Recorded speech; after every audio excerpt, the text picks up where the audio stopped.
नमस्ते मेरे प्यारे परिश्रमी और कर्तव्यनिष्ठ बच्चों। कर्तव्यनिष्ठ मैंने इसलिए कहा आपको कि आप सभी मूल मंत्रों का पालन कर रहे हैं और नियमित अभ्यास कर रहे हैं। ये मूल मंत्र आपको सफलता की उच्चतम सीढ़ी तक जरूर ले जाएंगे। बहुत सारे बच्चों ने मुझे रचनात्मक प्रश्नों के बारे में पूछा है और आज मैं उसी के बारे में बात करूंगी। प्रश्न नंबर 5 और 6 जिसमें आपके रचनात्मक कौशल को जाना जाता है और कक्षा 9 के विद्यार्थियों को प्रायः इन प्रश्नों में अनुच्छेद, निबंध, डायरी, पत्र, भाषण और वाद विवाद पूछा जाता है।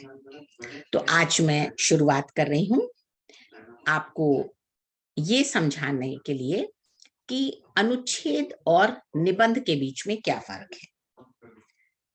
अनुच्छेद बच्चों सिर्फ आपको एक पैराग्राफ लिखना होता है, यानी कि अगर आपसे प्रश्न नंबर 5 या 6 में अनुच्छेद पूछा जाए तो आपका उत्तर सिर्फ एक पैराग्राफ में होना चाहिए।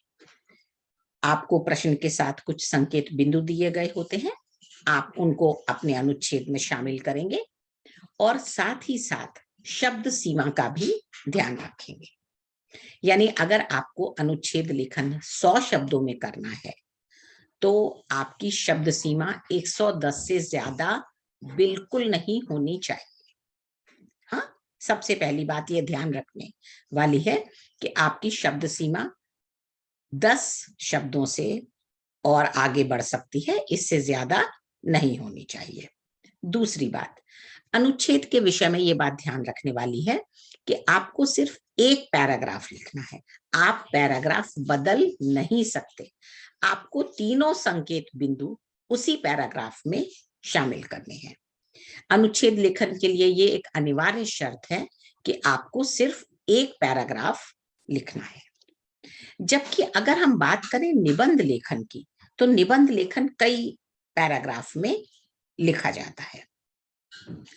क्योंकि अब कुछ बच्चों ने पूछा था कि अनुच्छेद लेखन और निबंध लेखन के प्रारूप में क्या अंतर है, तो आपने समझा अभी कि यही अंतर है कि अनुच्छेद को हम सिर्फ एक पैराग्राफ में लिखते हैं, जबकि निबंध के लिए हमारे पास कई पैराग्राफ होते हैं। निबंध के प्रारूप में हम सबसे पहले प्रस्तावना लिखते हैं, मान लीजिए हम देश प्रेम पर निबंध लिख रहे हैं, तो प्रस्तावना में हम स्पष्ट करेंगे कि देश प्रेम क्या है, हा? और उसके बाद दूसरे पैराग्राफ में हम विषय को विस्तार देंगे कि देश प्रेम की भावना कैसे उपजती है, हमें क्या क्या करना चाहिए, और हम कुछ एग्जाम्पल्स यानी कि उदाहरण भी शामिल कर सकते हैं।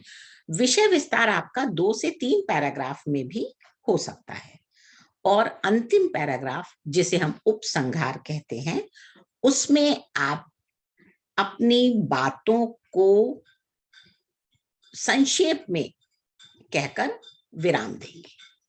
तो अब आपने देखा फर्क दोनों के बीच की।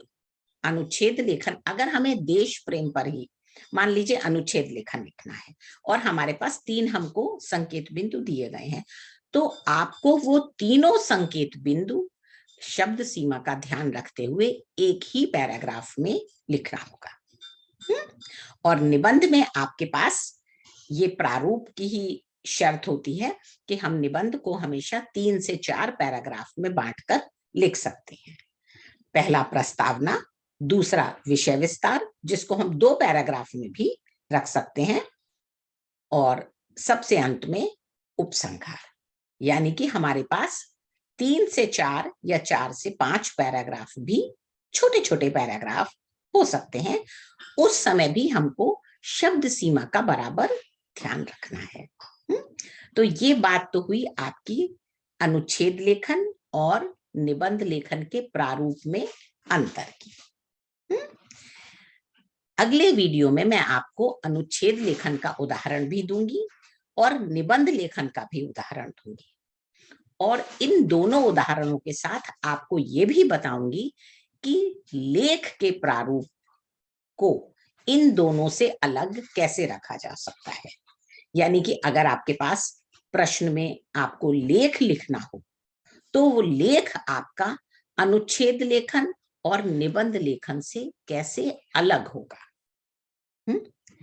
निबंध के बारे में मैं कुछ और बातें आपको बता दूं कि निबंध जो है वो एक साहित्यिक रचना है जिसका उद्देश्य किसी विषय या समस्या का विश्लेषण करना होता है। जैसे मान लीजिए भारत पाक संबंध पर आप निबंध लिख रहे हैं, भारत रूस मित्रता पर आप निबंध लिख रहे हैं। निबंध कभी कभी समसामयिक भी होते हैं और उसमें आप विशेषज्ञों के विचारों को भी शामिल कर सकते हैं। निबंध के लिए बहुत अच्छा माना जाता है अगर हम किसी विद्वान के, किसी विशेषज्ञ के की कही हुई बात के साथ अपने लेखन का प्रारंभ करें। और उपसंहार में भी अगर आपको ऐसा कुछ लगता है कि आपके पास कोई अच्छा कोट है, कोई अच्छी कही हुई बात है, कोई दोहा है, तो आप अपने निबंध में उसको शामिल कर सकते हैं। निबंध एक व्यवस्थित रूप से बंधा हुआ आपका लेखन होता है जिसमें मैंने आपको बताया कि प्रारंभ में आपका प्रस्तावना, जिसमें आप विषय का स्पष्टीकरण करेंगे, फिर आप विषय विस्तार करेंगे, वो आपका 2 से 3 पैराग्राफ में हो सकता है, और अंत में उपसंहार। तो ये तो बात हुई हमारी लेख लेखन और निबंध लेखन में क्या अंतर है और उसका क्या प्रारूप होगा। आज के वीडियो में बस इतना ही, और अगला आप इंतजार कीजिए, जल्दी ही मैं लेकर आ रही हूं आपके लिए उदाहरण, ताकि आप इस बात को और भी अच्छी तरह समझ सकें। धन्यवाद।